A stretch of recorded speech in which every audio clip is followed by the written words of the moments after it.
mesdemoiselles, messieurs. C'est encore un grand plaisir que je vous retrouve encore une nouvelle fois à ce rendez-vous du donner et du recevoir au 12e symposium national. Cette fois-ci en compagnie de mes charmants MC. Je veux nommer mon binôme, monsieur Sarr, René Wally Sarr, directeur de collectivité éducative. Et à ma droite, j'ai mon jumeau, Pape Cham. Applaudissez-les quand même.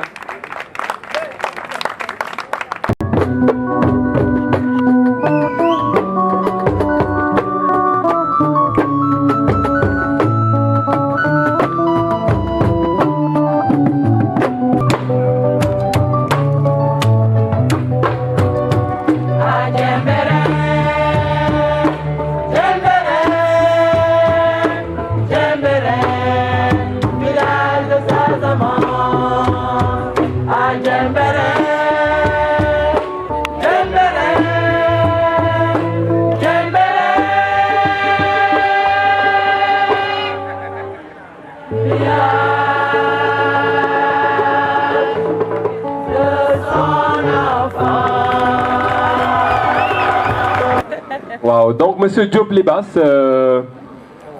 on s'est tiré avec vous depuis hier, depuis ce matin.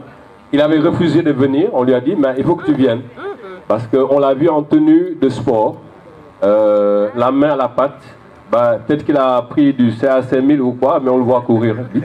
Alors, en quelques minutes, depuis comment vous avez organisé nan ngeen tëralee organisation symposium bi ci gàttal. Merci jërëjëf ngeen permettre ma d'abord ma sant yàlla bu baax mais remercier également le bureau national à sa tête Badara Badiane. Badara jërëjëf xam nga confiance dafa diis ma rappeler tuuti rek dañuy toog réunion bureau national préparer symposium ñu ni symposium dina am wala du am président Ndiasse ni symposium amul loolu ëpp naa wax symposium mënul bañ a am ñun ko lu tax mu indi ay argument président Badiane li ko wax nga dëgg donc day am ñëpp ni day am mu ni donc le président du comité d'organisation Libas yow yaa koy def et loolu sas bu rëy la ma sant ci yàlla mais defuñu loolu rek yam ci mais dañu accompagner et accompagnement bi mooy du début à la fin seen xalaat seen kattan seen alal jógu ci président Badiane da lay woo heure bu nekk ñun ñi da ngay tëdd sax mu woo la ñu xam naa tëdd nga mais nangam mi ngi sama xel mais jëlal sa bi bindal président Ndiasse def noonu Papis Dabo def noonu président Omar Tall def noonu ñu ngi leen di remercier bu baax et permettez-moi parce que remerciement yi mooy question yi ngeen ma posé gis nga les présidents de cellules régionales yi toog nga leen tàccu leen seen président yi bu baax a baax a baax a baax a baax.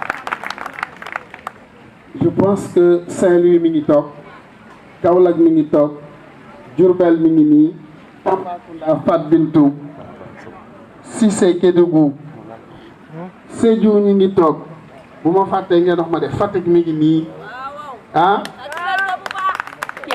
Ziguinchor Thiès Dakar ngi nii Dakar Matam li tax ma leen di citer mooy bi ñu joxee orientation symposium bi ñoom ñëpp dañuy jël seen loxo dugal ci biir respecter les consignes du bureau ñoom ci bureau bi la ñu bokk. et ma wax ni processus bi ni ñu ko waxee René le CRD national a un groupe WhatsApp réunion yi barewul woon mais ci groupe WhatsApp bi la ñu doon partager orientation yi décision bureau bi. input yi ñu koy def réaction cellules yi ñuy réaménager ba am résultat bi c'était en fait pour remercier le bureau national mais les cellules régionales ci seen travail donc le résultat bu ñu ci mën a gis c'est parce que les cellules régionales ont mis de leur sien kon ñu ngi leen di remercier bu baax mais processus bu organisation symposium bi dafa metti parce que contexte biñ ko organiser ñëpp foogoon nañ ni duñu am au moins 150 participants mais macha allah dañu mujj arrêté liste yi et loolu lan moo ko waral dafa am benn liggéey bu yàgg bu ASS di def dans le cadre de la massification mais aussi contenu formation yi contenu programme yi dem na ba nga xamante ni engagement bi membre ASS yi def à travers les régions ñun mënatuñ ko contenir et loolu dañ koy témoigner le ministère de la jeunesse yi nga xamante ni seen i représentants ñi fii ñu ngi remercier bu baax l'inspecteur Sall l'inspecteur Diao mais également l'inspectrice madame Sène yi fi toogal tey ministre de la jeunesse. Mais tout à l'heure Papis Dabo mi ngi may jéey ñu ma vraiment symposium bi ren dafa ala daw man ka pourquoi mun ma dafa am doyen boo xamante ni dafa nekk ci suñu biir démb ba tey muy doyen Aliou Sy may ñaan ñu tàccul ñu ko bu baax doyen jërëjëf sa teewaay am na solo ci ñun.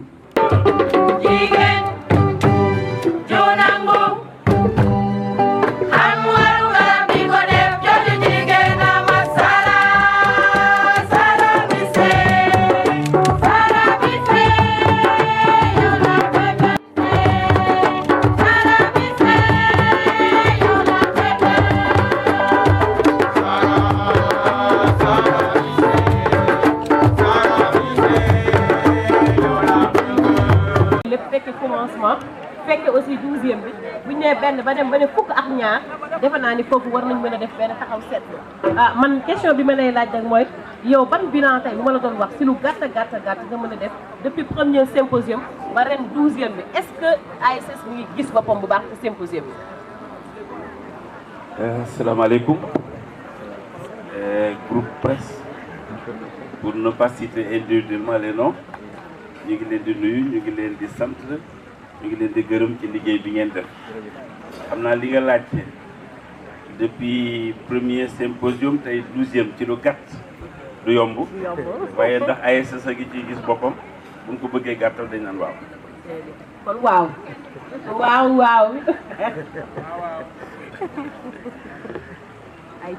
Alors maintenant je pense que ASS a ngi ciy gis boppam parce que bu ñu nee ASS c'est au-delà du bureau national c'est les membres et il me semble que ku gis rassemblement bu mel nii war nga xam ni gis nañ ci seen bopp te président li ko soxal mooy ñi ko fal gis seen bopp ci li ñu ko fal donc tey gis nañu ni Sénégal yëpp mu ngi fi gis nañ ci seen bopp obligatoirement dañu naan président gis nañ ci boppam te ci président bu ci gisee boppam membre yi gis ci boppam évidemment la réponse ne peut être que positive gis nañ ci suñu bopp.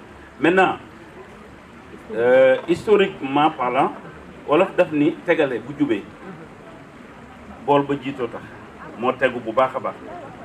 L'histoire des symposiums au Sénégal a commencé avec le président Mangane. Ça, je crois que ça mérite d'être appelé. Je voudrais que vous applaudissiez très fort les amis monsieur Mangane. waaye li doyul waa Kolda tàccu leen président Mangane s'il vous plaît. Voilà. Alors, l'histoire a commencé avec le président Mangane. te dañuy faral di wax naan rëbbum jinax ba jëkk tëb rek ay tudd jinax. dafa dégg olof nag. bu ñuy rëbb jinax ba jëkk tëb mooy tudd jinax waaye bu tëbati bu ne janeen day tudd janeen a ngoog kon dañu topp ci ginnaawam lam defoon la ñuy defaat waaye nag mu jëpp puso bi mu réer gàcce la président Badiane mu jël puso bi mu réer je crois que tout cela est à son honneur. président national yéen tamit nag mu jël puso bi mu réer. tout à fait ana waa Kaolack waa Dakar tàcc nañ lii. et donc li ma bëgg a wax foofu mooy Mangane am na ndam ci bu mu aase waaye Badiane ñëw na yóbbu ko fukk kenn yóbbuwul na. mais entre Mangane ak Badiane am yow yaa ngi duggoo ci woon.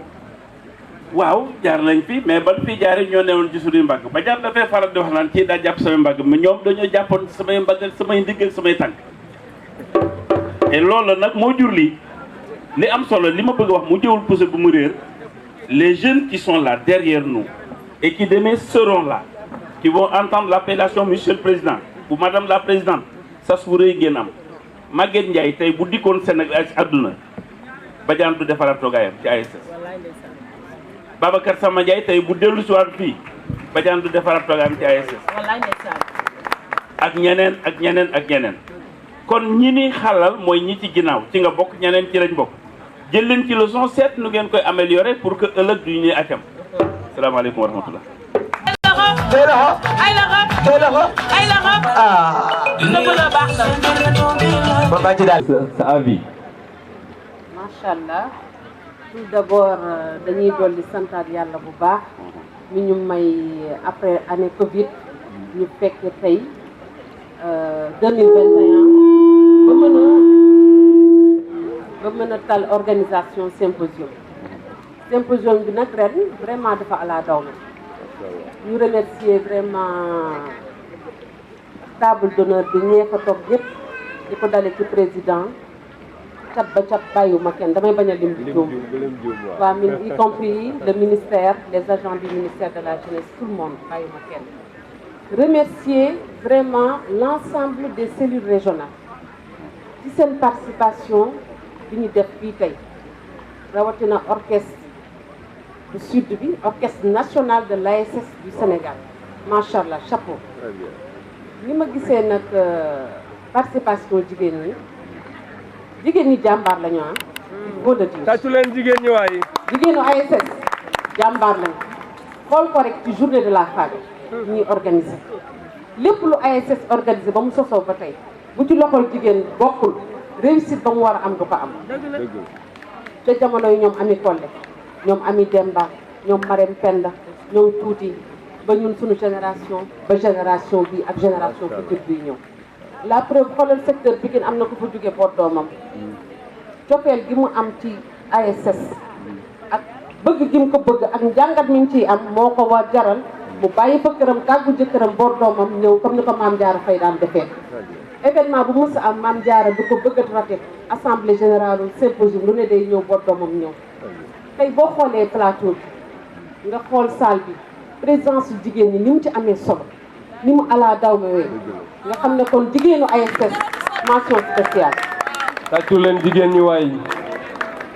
orchestre bi est-ce que bu si jigéen ñi nekk woon muy ay góori kese dana neex ni mu war a neexee. xoolal baatu jigéen ñi seen voix bu sew bi ni muy génnee. ñoo xorom si bu góor ñi génnee baatu góor jigéen ñi génnee baatu jigéen macha allah affaire bi ala daw me. xoolal table boo ci gis jigéen na nga rax ca biir ba ci table d'honneur bi ñu ngi exhibé. mais tàccu leen ma jigéen ñi waay. tàccu leen ma jigéen ñi bu baax. kon vraiment dama leen di invité seen engagement ñu gën koo dëgëral ambition bi ñu am ñu gën ko dëgëral bu ñu demee réunion teg ay programme nañu joxe seen xalaat buñ ni rek lu directeur wax baax na lu président de cellule wax baax na déedéet nañuy joxe seen xalaatu jigéen dafa am solo ci mbooloo dafa am solo ci association mais bu ñu làkk dafay toujours di nekk ci gannaaw rek naan lu ñu wax baax na bëgguma boobu nañuy wax di bëgg taabal ji di jël ci poste yi di jël engagement di liggéey di feeñ ci kanam ñu leen di gis ñuy def ay résultats ni góor di defee résultat noonu la jigéen mën a defee résultat macha allah. tàccu leen ma loolu. donc symposium ren bi wax dëgg yàlla dañu boole du benn symposium bu daaw ak bu ren. waaw moom lañu boole ndax gars yi namoon nañu génn. moo tax tey bis bi mel nii. waaw macha allah. donc ñu ngi remercier président bu baax a baax. bi tegee tànkam ni symposium bi day am. bureau bi accompagné ko bu baax a baax. ñu ne waaw ba mu sax. jërëjëf René Mame Waly Sarr sa question bi dégg naa ko mais yàkkamti ambiance bi tax na tontu bu gàtt laa ciy tontu waaw ASS bii mooy 12e symposium dama bëggoon man damay jóg taxaw demandé table bi la ñu jóg taxaw table bi mooy table d'honneur demandé table yu directeur yi ana ñu jóg leen taxaw jóg taxaw laa demandé s'il vous plaît tout le monde na ñëpp jóg taxaw ñaan naa leen ko ñëpp jóg taxaw tout le monde jóg ngeen taxaw yéen ñëpp am na ku toog fële na jóg taxaw dama bëgg ñun ñëpp ñu àndandoo tàccu cellule bi Kolda na ñëpp tàccu cellule Kolda. maximum de bruit pour Kolda. Kolda def leen bruit Kolda. Très bien, merci. Merci à tous seigneurs, tout honneur. ñaata la ñu investir ci xaalis en termes de tenue pour garantir ce spectacle mérite nañ standing ovation. Merci Kolda. Merci beaucoup Kolda.